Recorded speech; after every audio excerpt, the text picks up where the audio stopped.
Earlier this year, she made history as the first female Korean artist. You can find that track on her first... Oh, you're a fan? Okay, I got it. I don't hate it. Okay, usually people... I'm not obsessed with it. Okay. It started as a joke, but then I just... But now it's real. You've committed. Everyone was here for it. Yeah. I'm just kidding. What is that? This is soju. Soju. This is soju, yeah. God. Jimmy's favorite game. Smooth! 안녕하세요, 원다입니다.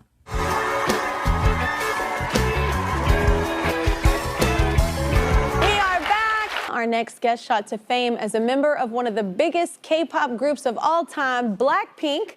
Earlier this year, she made history as the first female Korean artist to break into the Billboard Hot 100 Top 10 list with her hit song 아파트로.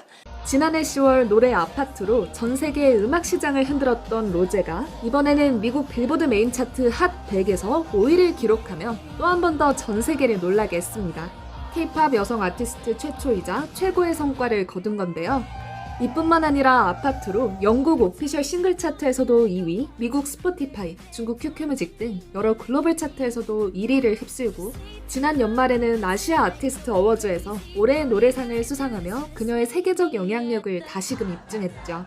그런 로제가 지난 1월 8일 켈리 클락슨 쇼에 출연해 솔직하고 유쾌한 모습으로 세계인들의 이목을 사로잡았는데요. 함께 보시죠. You can find that track on her first... Oh, you're a fan? Okay, I got it. You can find that track on her first full-length album, Rosie. It's out now. Everybody, please welcome Rosé.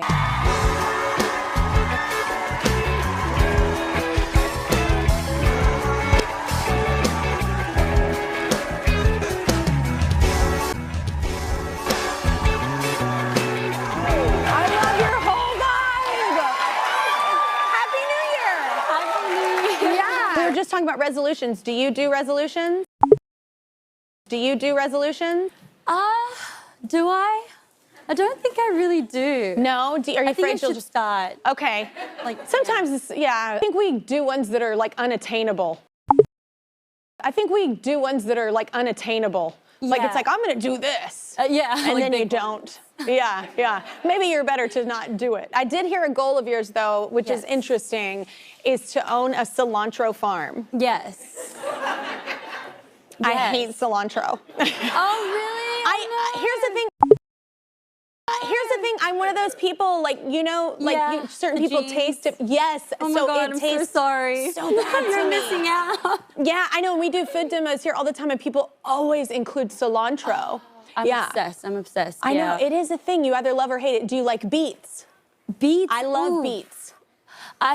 I don't hate it. Okay, usually people... I'm not obsessed with it. Okay, but people... you love I beets? love beets. Okay. I can have beets for, like, every meal. Okay, so you get beets and I get cilantro. Yes. So I'll have the beet farm. You're next door. You have the cilantro. Yes, cute. Yes. Very cute, yeah. Goals. It started as a joke, but then I just... But now it's real. You've committed. Everyone was here for it. Yeah. I'm just kidding. It's my retirement plan now, so, like, I'm actually kind of serious about it.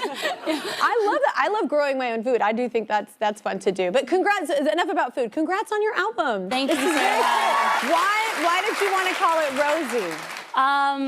It was a big debate, but eventually we thought Rosie is the name that my friends and family call me. Yeah.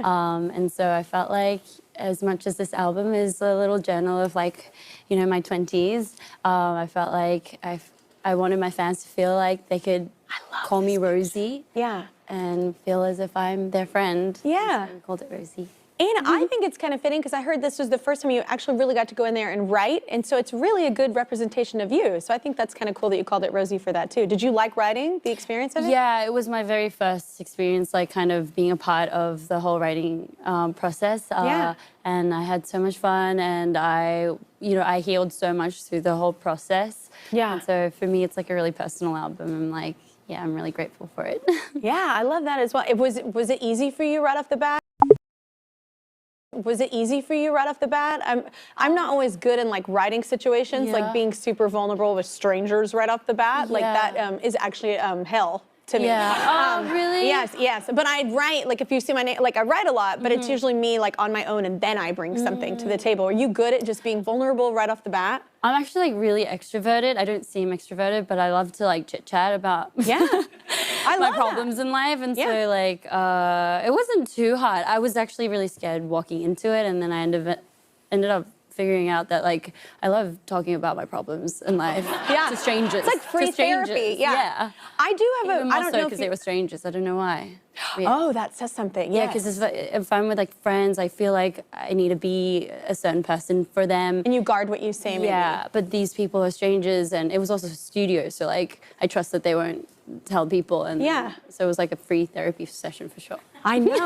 You know what? I have a hard time sometimes in life figuring out how I feel, and as a writer, it's actually very helpful for me because I will almost figure it out while writing the song. I'm like, oh, that's how I feel about this, and I didn't know. Yeah. Do you do that? No, exactly that. And I've had, like, the whole album is me kind of trauma dumping.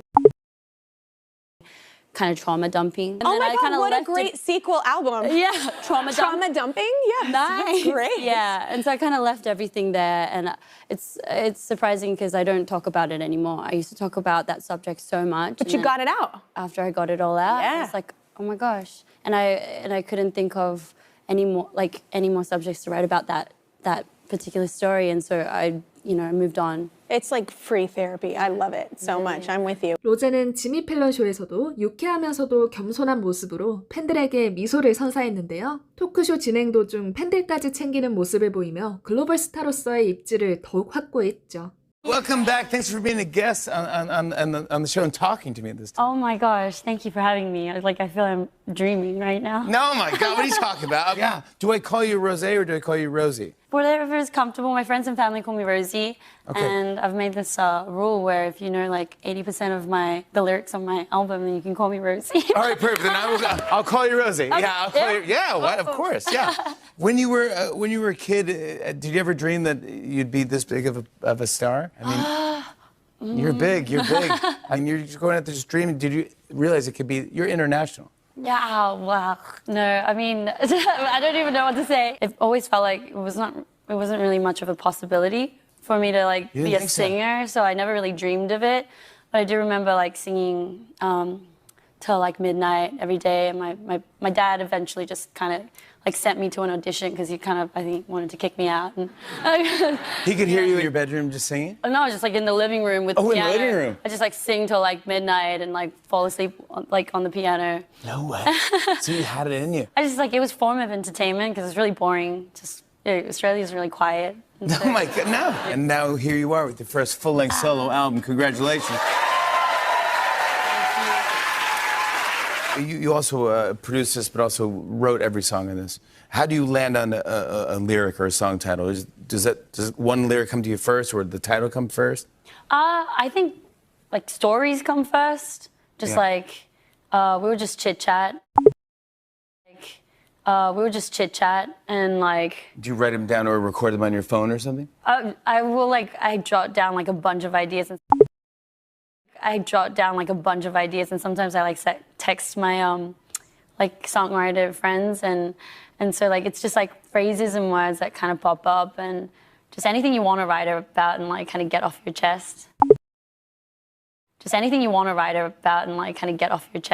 think that's how I usually do it. Does it ever get confusing if you're just sending someone just a title like, why don't you love me anymore? No, I've done that before. I texted Michael Pollack. He wrote a few songs on my album, and I'd be like, for example, I'd be like, "How dare you?" And he'd be like, "Excuse me." And I'd be like, oh, How dare you? Yeah, we have to write this next week. We have to. Let's talk about APT.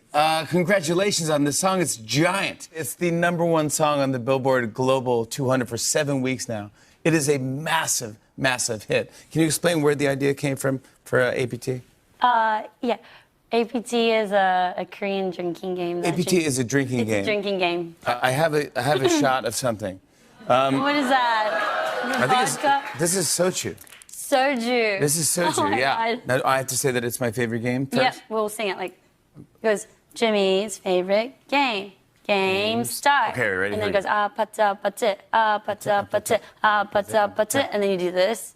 And then Does everyone want to join in the... Yeah, we can do this. Yeah, everyone, you want to yell that part? Jimmy's favorite game. Jimmy's favorite game. Game start. 아파트. 3, 1. 2, That's you. 3. All right, here we go. Cheers to your new album, Rosé.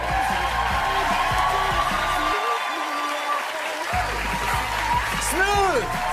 잠시 안내드리겠습니다. 지난번 원더 채널에서 진행했던 백진삼 행사에서 많은 분들이 폭발적인 반응을 보여주셨는데요. 섭취 효과를 보신 분들이 설날 행사로 진행할 수 없냐는 문의를 정말 많이 하셔서 추가 물량을 확보, 한 번 더 최저가로 구매할 수 있게 준비를 마쳤습니다.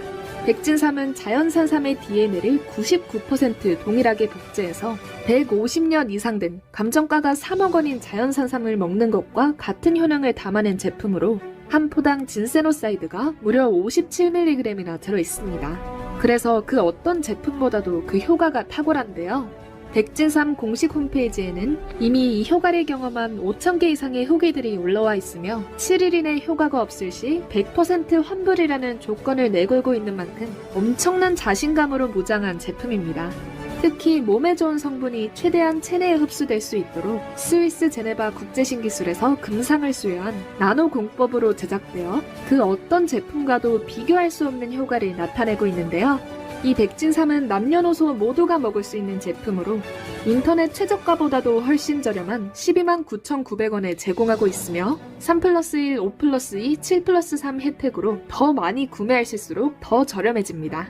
관심이 있으신 분은 고정 댓글에 있는 링크로 들어가셔서 상세한 상품 설명과 후기들을 읽어보시고 구매하시기 바랍니다. 시청해주셔서 감사합니다. 원다였습니다.